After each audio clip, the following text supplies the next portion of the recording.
Well, begin your morning walk at the Campo dei Fiori, a colorful outdoor fruit and vegetable market that's been in business for 300 years and has always been one of the main piazzas of the city. Early birds will be rewarded for it's one of the only places in Rome that have something happening at about 6:30 in the morning. And there's several cafes around the Campo dei Fiori that are already pumping out that dark fuel to get you going. They open as early as 6 a.m. And so if you're an early bird, or if you're still waking up early from jet lag, do consider coming out to the Campo dei Fiori first thing in the morning. And then we drop by a fairly famous bakery. This is Roscioli, just a few blocks from the Campo dei Fiori, and of course they're open early, baking their fresh breads and a variety of cookies and other wonderful baked goods. 1, 2. And various kinds of sandwiches and other sorts of takeout foods available. They have dark breads, light breads, and it's not cheap.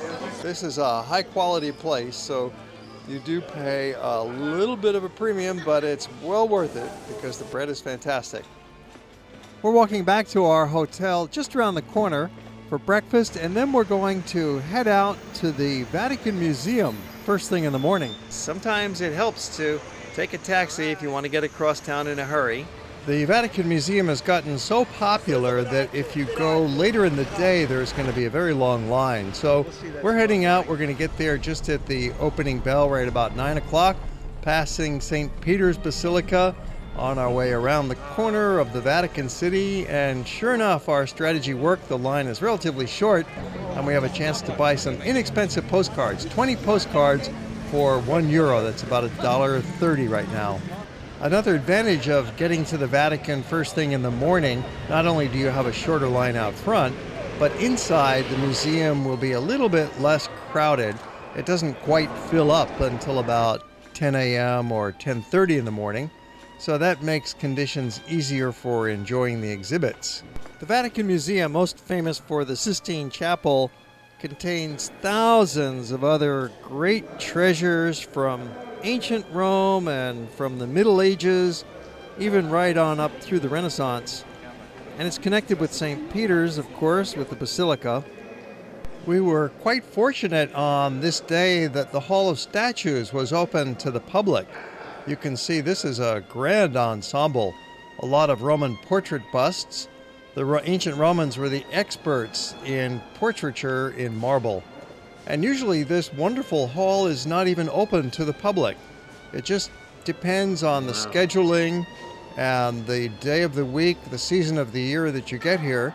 So hopefully right off the Belvedere courtyard, look for this on the right side, just beyond the Hall of Animals. And they have some Roman mosaics on the floor. These were originally part of ancient Roman palaces.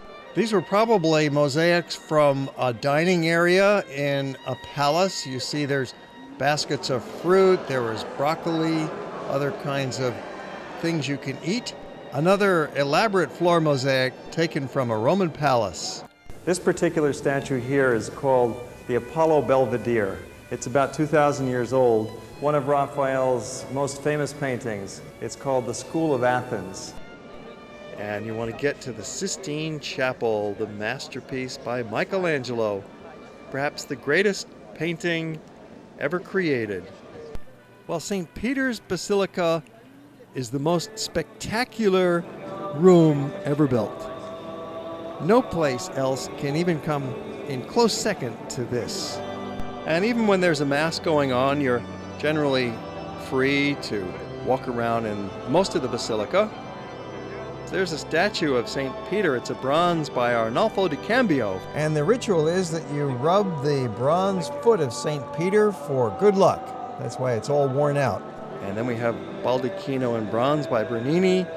You notice the many mosaic pictures on the walls. They look like paintings from a distance, but in fact there are no paintings inside St. Peter's. It's always an impressive visit here in St. Peter's as we make our way out the door. Well, when you're out front of St. Peter's, you really should stop and take some photos. It's a terrific angle for a group shot or for individual shots. And that's going to be a very memorable souvenir for your scrapbook. One more, yeah. One more, mine too.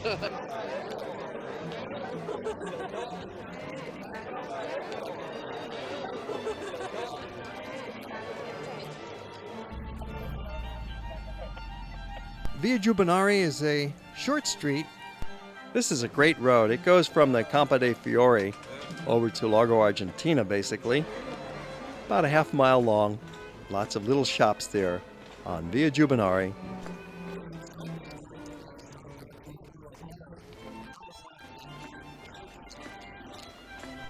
Another Counter-Reformation masterpiece in the Baroque style, with the second highest dome in the city after St. Peter's. And inside the church, it's a chance to look at these incredible artworks on display, built in the late 1600s.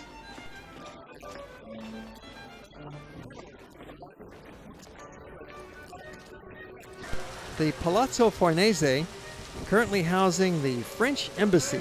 Now we're walking along Via Giulia. This street is so photogenic, they were using it to shoot a feature film. That was a little excitement.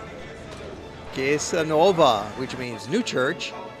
It's actually over 300 years old, but that's the name, Chiesa Nuova, with more magnificent Baroque decor, the golden organ. It really has a magnificent appearance, and it's also a good place to sit down and rest. The dome and the arches and the side chapels are really something to see here.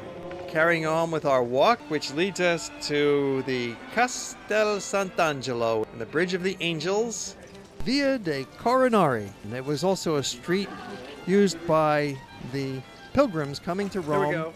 Here's the typical street fountain. You put your finger over the bottom of the spout and the water shoots up through a little hole in the top. So it's real convenient and hygienic and cool and refreshing. Santa Maria della Pace. Well, soon you're going to find your way back in the direction of Piazza Navona, a great meeting place in the city. You'll probably find yourself coming through this piazza several times in your visit to Rome. During the day and at night, it's especially lively as well.